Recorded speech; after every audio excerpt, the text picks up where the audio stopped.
Welcome to Mac Voices. This is the talk of the Mac community, and Mac Voices is live at the Hershey Apple Core in Hershey, Pennsylvania. Hershey, say hello. Hey, we thought we'd do a little live thing with our buddy Jeff Gamet from the Mac Observer. Jeff, it's good to have you. It's great to be here, and this is awesome. We have a live studio audience. Yes, and as I just told you, I dressed for the occasion. So there you go, folks. Suit and tie. Suit and tie.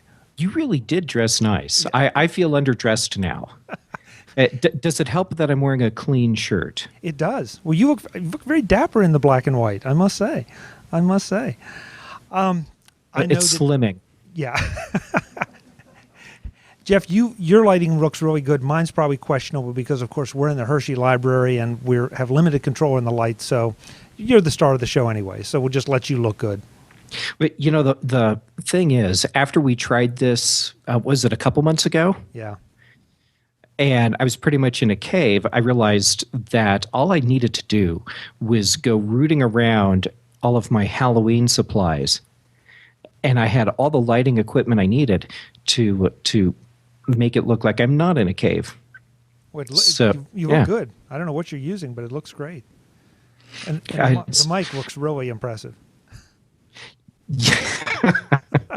You know, excuse me. This is the one thing about doing video stuff. You actually get to see the giant microphone. Yes.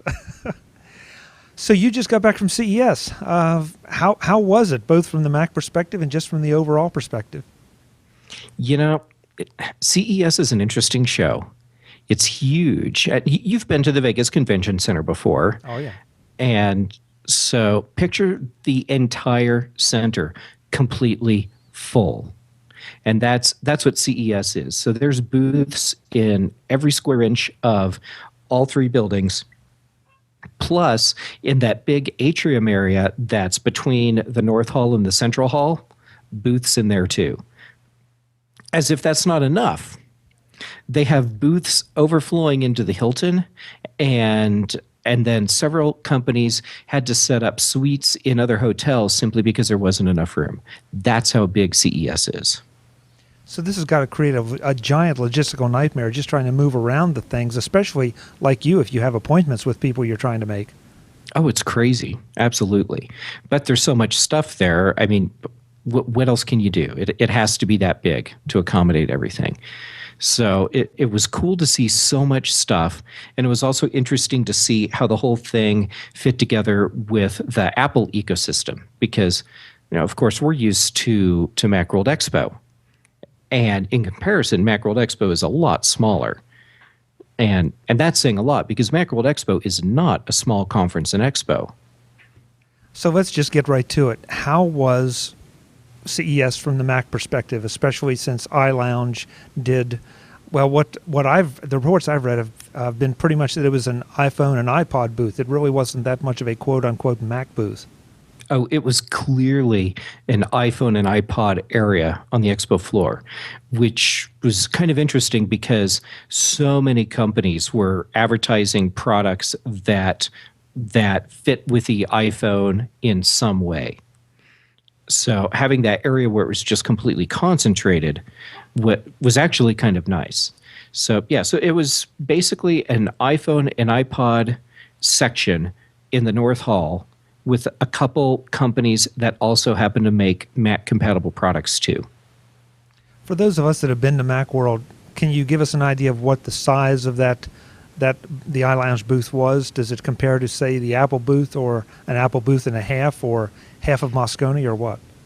Well, don't think of it as one single thing. It was actually a whole series of booths that were in the same area.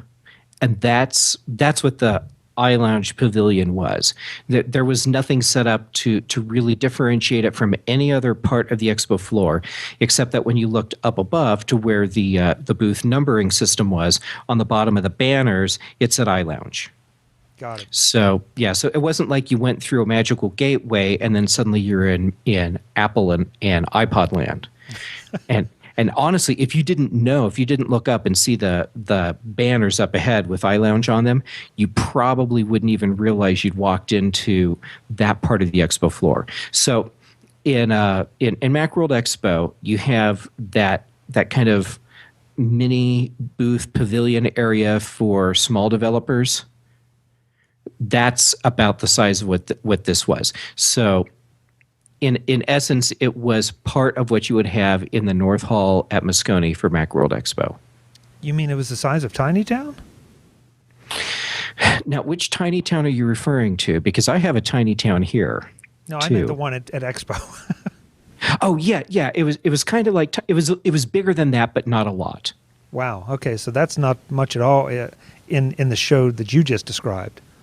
No, it was a nice sized area, but in comparison to the rest of CES, it was as close to nothing as you can get. And I don't say that in a bad way, just to give people a size of or an idea of the scope of the entire expo, because it is huge. Jeff, the other thing that has been discussed so much in the Macworld versus CES debate is that CES is a trade show. It's like a real trade show that is open principally to industry and journalists. And a lot of people said, look, just fake their credentials, or, CES doesn't check, so just register with anything. Did you have a sense that there were many consumers or many end users there, or was this pretty much a press and industry event? This was pretty much a press and industry event. I know there were a few people there that would have just been average run-of-the-mill attendees at a Macworld Expo and didn't have any special type of credential to be there. And I don't know if they made up company names or if CES just really didn't care to check that closely. But the percentage of people that were there without legitimate press or industry credentials was minuscule. So this is definitely a show for companies that are looking to get face time with potential supply channels or just distribution channels and with the media. This is not a show to go to as an exhibitor if you're expecting to be able to get that quality time with end users. It doesn't sound like it's a show for consumers to go to either if they want quality time, because they're going to be overlooked in favor of those theoretically bigger fish. Oh, absolutely. And I'm not saying that in a mean way. It's just that's the nature of what the show is. It's designed to cater to the distribution channels and to the media. And the companies that were there, no one's selling anything at the expo. So if you walk up to a booth and find something that you think is great and just want to buy, you can't do it, because that's not what the show is for. And that's a big difference from Macworld Expo, where as an end user, you can walk up to a booth, you see a product you really like, and they'll sell it to you. Yeah, sometimes right there, the one they're using to show it. Yes, I've seen that happen, especially on the last day of the show. Okay, yeah. So let's spread it out from a wider perspective. What did you see that was cool that we should take note of, Mac or just tech related? Okay, so first I want to start with the things that were hyped really big for the expo. And the first one is the tablet market. And what I've seen for the tablet computer market at CES and for the ebook reader market, I'm thinking that Kindle doesn't have anything to worry about, or excuse me, Amazon doesn't have anything to worry about, because most of the ebook readers that were at the expo were simply products where companies managed to get a hold of e-ink screens, slapped them in a plastic shell, and called them ebook readers. So we're going to be seeing a lot of crap products on the market this year. But that's okay, because they'll disappear, and we'll still have the Kindle. And if the Nook catches on, we'll have the Nook. And then if Apple does release a tablet device that does ebook reader stuff, well, we'll have that too. So it'll be okay. So this is going to be the shakeout year, I think, for the tablets. Three-dimensional television, 3D TV, that was the other big thing. So I made a point to go and look at the 3D TV offerings from LG and Sony, and I think it was Panasonic. And what I found was that I don't get what the big deal is about 3D TV. Giant clunky glasses and, well, uncomfortable giant clunky glasses. And then to watch these TV shows and movies where it's obvious that you have gratuitous 3D action. You know, it was like if we were using 3D cameras, me just going, "Ooh, I can grab you, Chuck." That's what it felt like. And after about 10 minutes, I went, "Yeah, I really don't want to buy this." So that felt like a whole market segment where the manufacturers were trying to create an interest in a product simply because they had made it. Not like things like that ever happen. But yeah, so the whole 3D TV thing, I'm not buying into the hype on that. And then the other big thing I was seeing was the whole interest in iPhone and iPod related products, especially iPhone.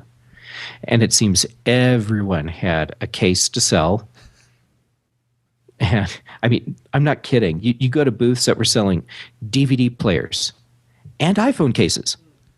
It is crazy. So that was the other big thing.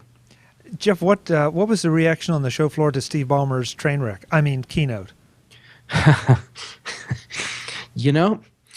I never thought I'd say this, but so first, I actually was there at the keynote, and I felt bad for Steve Ballmer. That's how bad this was. I felt bad for him.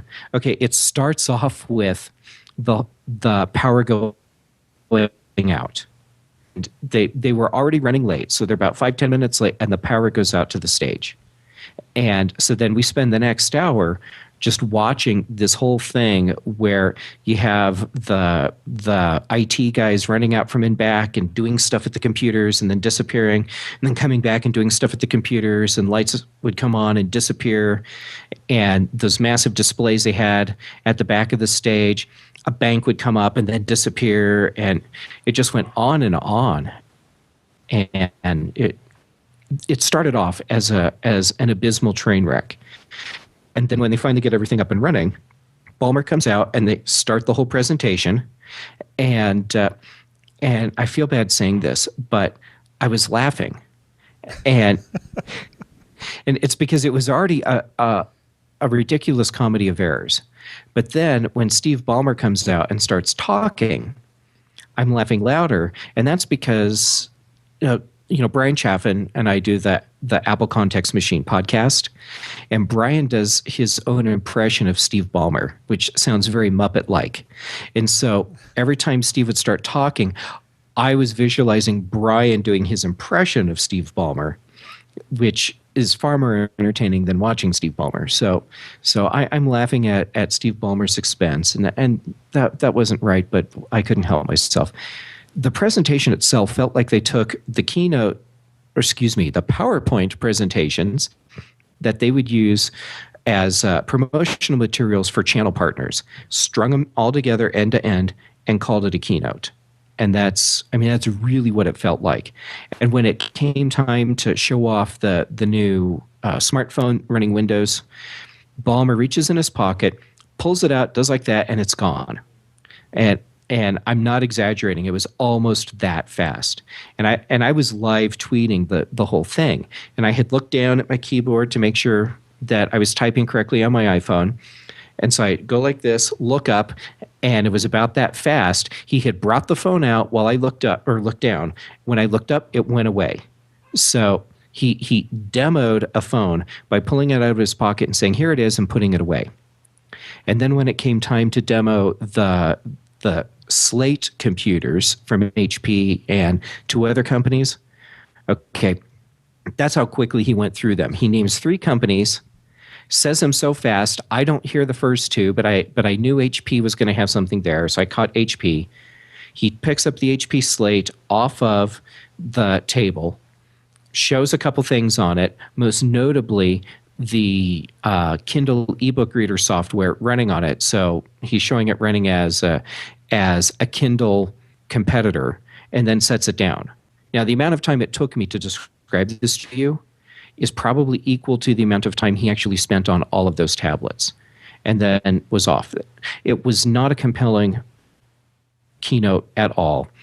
And it was clear that Steve Ballmer had been rehearsing his parts, because he's not a presenter in the way Steve Jobs is. So good for him for taking the time to rehearse. Unfortunately, his rehearsal wasn't enough to carry that whole keynote, and it just It was pretty sad. And I think my last tweet about the keynote was, "Oh, I think it ended." Yeah. I mean, there was not even any indication that it was over. It was a painful thing to be at. I was watching your live tweets, and I thought it was very interesting, first of all, to see someone try to cover an event like that in 140 character snippets. But also, just you captured it so well. The frustration with the power situation, which that can happen to anyone. It just always seems to happen to them. Right. But, the one thing that got me, though, Jeff, is when Balmer came out and he started talking about things. You said that he said something to the effect of, we're Microsoft, we get consumers. And I was sitting there thinking, okay, this is like a politician saying, hey, I'm honest John Smith.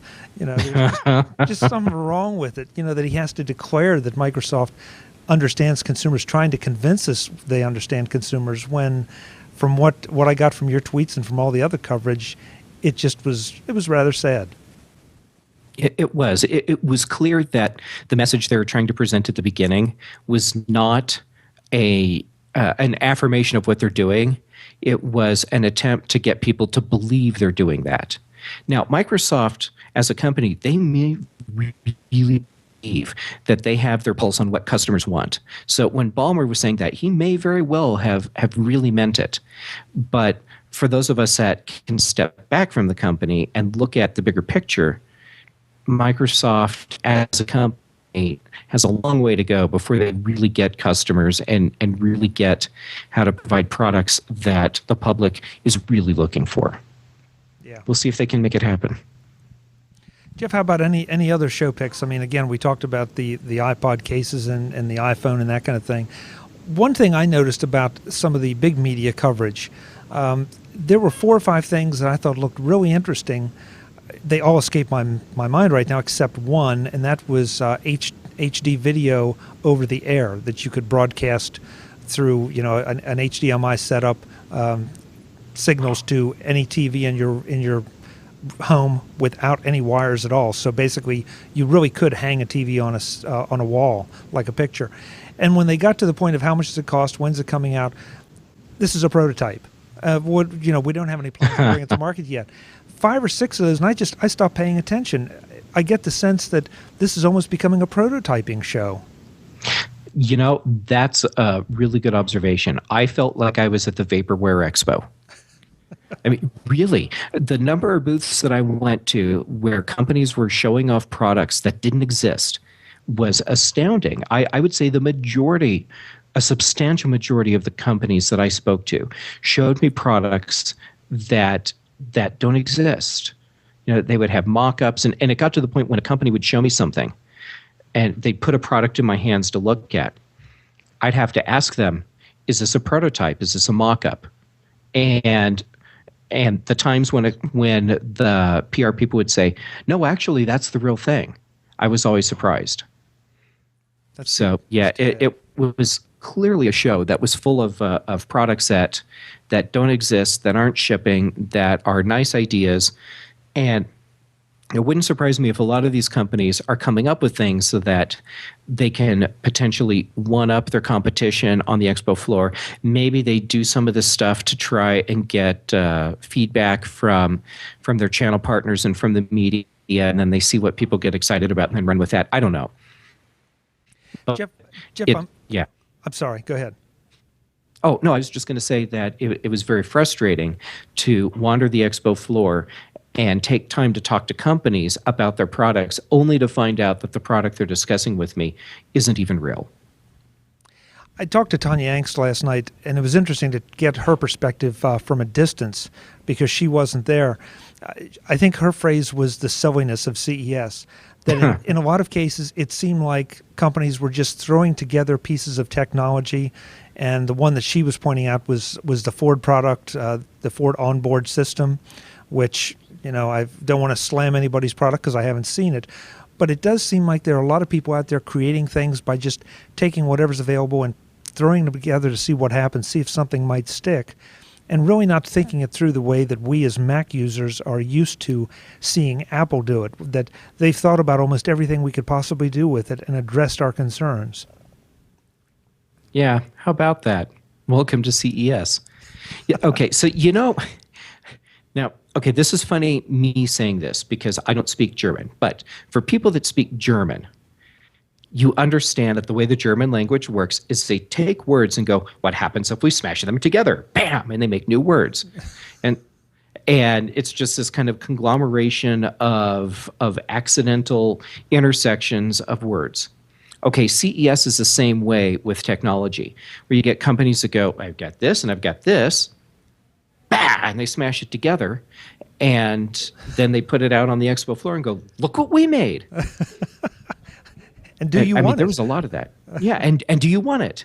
And it was amazing the number of things that I saw where they'd start talking, and I'd see what they were trying to show me, and I'd go, thank you, and just walk away. Which on one hand is rude, but on the other hand, I had to devote a single day to each expo hall. So a day for North, day for South, day for Central. And if I missed seeing something in one of those halls on the day that I was in there, that was it. There wasn't time to go back and try and see it later. So my time was at an extreme premium. And if a company couldn't show me something very quickly that I was interested in, or that I thought the people that read what I write or listen to what I say would be interested in, I had to walk away from it. Wow. That's so much different than the Macworld Expo experience. Oh, yeah. Yeah, Macworld Expo is a much more personal event than CES. And it's a completely different feeling when you're at Macworld Expo compared to CES. And it's much more personal. It's friendlier, which is not to say that the people that I was talking with at CES were rude in any way. They weren't. It's just that you have this massive event where everyone needs to see as much as they possibly can in as short a window as possible, and it just creates the environment that it is. Jeff, I don't want to take too much of your time, but I do want to give our folks here a chance to ask you any questions. Anyone have any questions for Jeff about CES, the Mac stuff there? Anything you may have seen in big media? Oh, there's a good one. Biggest disappointment. Biggest disappointment. Okay. I don't want this to sound bad. And let me add to that. I have found I've been saying that a lot with CES, and I actually enjoyed CES, but it's very easy to say I don't want this to sound bad. My biggest disappointment was that I expected a lot more from that iLounge pavilion. So there was a nice mixture of companies there, but it wasn't nearly what I was expecting it to be. So that was one of the biggest disappointments I had. I'd say the keynote that Microsoft did was a major disappointment as well. Yeah, well, that one I can understand. Jeff, from what perspective was the iLounge booth a disappointment? You mean the quality, the quantity of the sense of cohesiveness?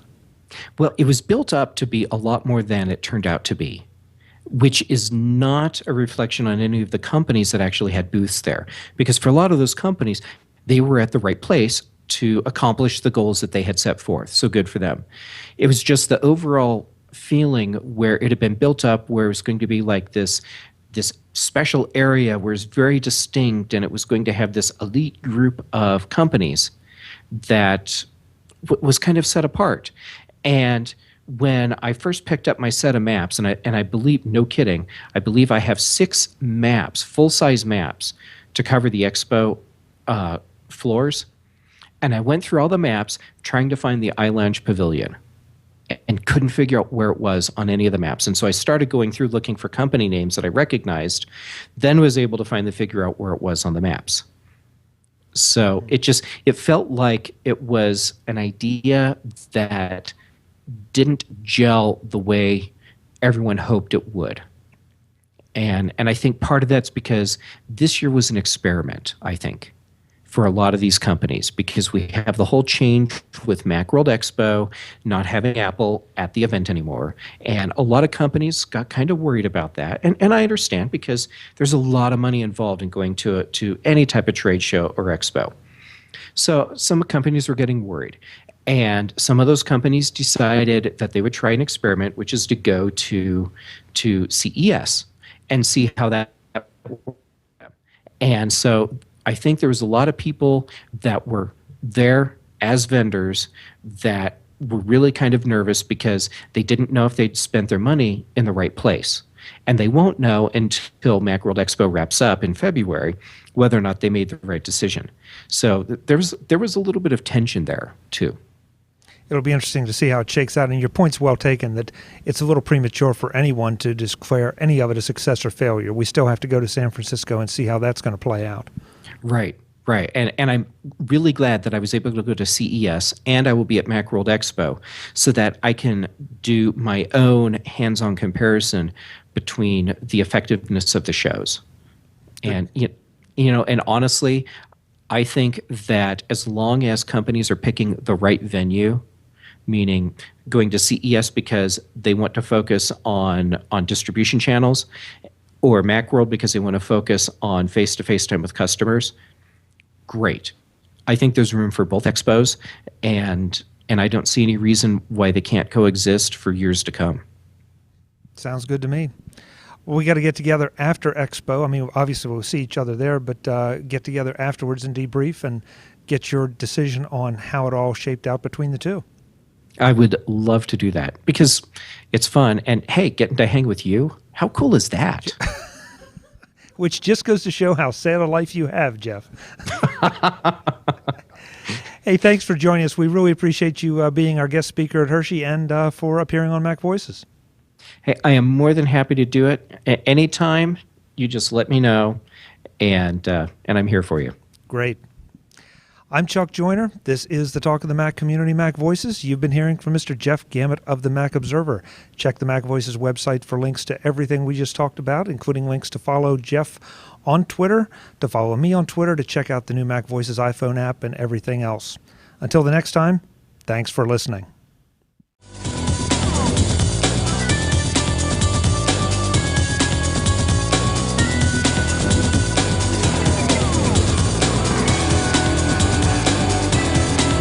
MacVoicesTV is part of the MacVoices Group and a member of Mac Level 10.